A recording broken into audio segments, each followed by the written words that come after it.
From Omro down to Mayville, from Rosendale to the Ledge, and everywhere in between, it's time to get you caught up on everything happening in the Flyway Conference.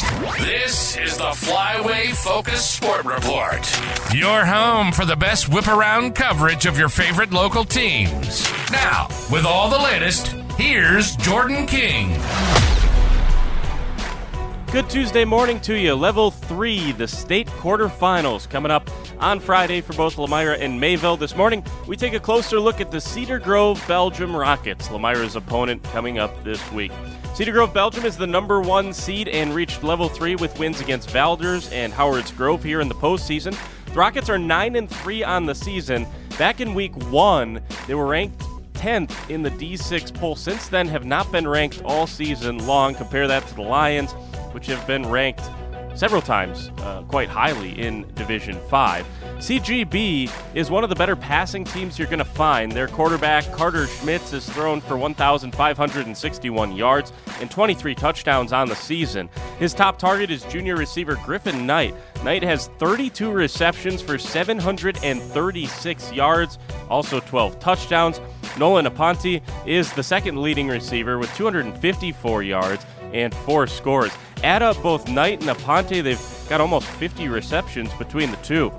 The potent passing attack doesn't mean, though, that they can't run the ball. Ira Hilbelink has rushed for 1,433 yards this season. He's scored 17 touchdowns. The balance for the Rockets has been impressive. They've thrown for 23 touchdowns and rushed for 26.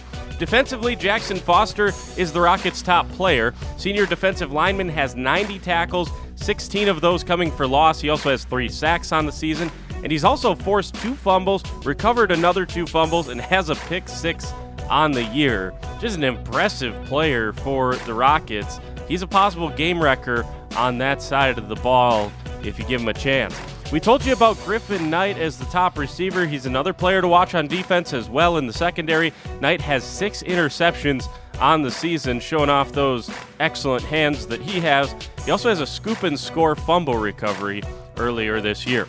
In the return game, Knight has scored twice on kick returns. Teammate Brody Halliman has also scored 2 times on kick returns as well, so they're dangerous in special teams to go along with the offense. In the turnover battle, CGB has a plus 11 mark.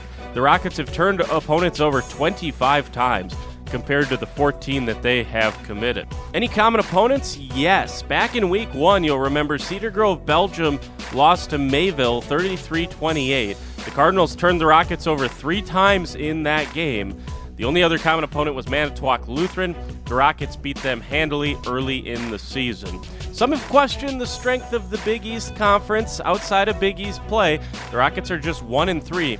Their only win was against 8th-seeded Valders back in Level 1. Just a 7-point win, 21-14, the final in that one. So we'll see what happens coming up on Friday. Lomira heads to Cedar Grove-Belgium. The Lions, the 2 seed, go to number 1 seeded Cedar Grove-Belgium to take on the Rockets. That's a look at the Rockets. Tomorrow, we'll take a peek at the Winneconne Wolves, the opponent for Mayville in Level 3. Talk to you then. For the Flyway Focus Sports Report, I'm Jordan King.